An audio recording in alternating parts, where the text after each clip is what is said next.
এবার যুক্তরাষ্ট্রের বিরুদ্ধেই মামলা ঠুকে দিলেন ফিলিস্তিনিরা।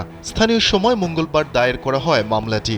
গাজা অধিকৃত পশ্চিম তীর ও আমেরিকায় বসবাসকারী ৫ ফিলিস্তিনি মামলাটি করেছেন বলে জানিয়েছে কাতার ভিত্তিক সংবাদ মাধ্যম আল জাজিরা। প্রতিবেদনে বলা হয়, মামলার বিষয়ে জানতে আল জাজিরার পক্ষ থেকে যোগাযোগ করা হলেও মার্কিন পররাষ্ট্র দফতর বলেছে বিচারাধীন মামলা নিয়ে তারা কোনো মন্তব্য করবে না। কিন্তু ঠিক কী কারণে এই মামলা করা হলো? গাজায় চরম মানবাধিকার লঙ্ঘনের সঙ্গে জড়িত ইসরায়েলের সামরিক বাহিনী, কিন্তু তা সত্ত্বেও দেশটিকে অব্যাহতভাবে সামরিক সহায়তা দিয়ে যাচ্ছে যুক্তরাষ্ট্র।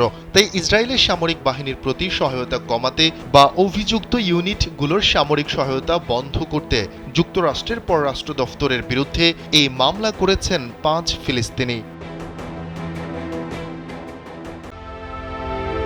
Introducing High Gloss by Akijport. যুক্তরাষ্ট্রের লেহি আইনের আওতায় মামলাটি দায়ের করা হয়েছে।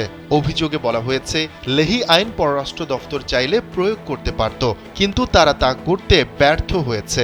২০২৩ সালের ৭ অক্টোবর গাজা যুদ্ধ শুরুর পর থেকে নজিরবিহীনভাবে ইসরায়েলের মানবাধিকারের চরম লঙ্ঘন যেভাবে বেড়েছে তা ভয়ঙ্কর। মামলাটির একজন বাদী জানিয়েছেন, যুদ্ধ শুরু হওয়ার পর থেকে তিনি ৭ বার বাস্তুচ্যুত হয়েছেন। ইসরায়েলি হামলায় তার পরিবারের ২০ সদস্য নিহত হয়েছে। তার দুঃখ, কষ্ট ও পরিবারের অকল্পনীয় ক্ষতি কিছুটা লাঘব হবে যদি যুক্তরাষ্ট্র চরম মানবাধিকার লঙ্ঘনকারী ইসরায়েলের ইউনিটগুলোর কাছে সামরিক সহায়তা দেয়া বন্ধ করে দেয়।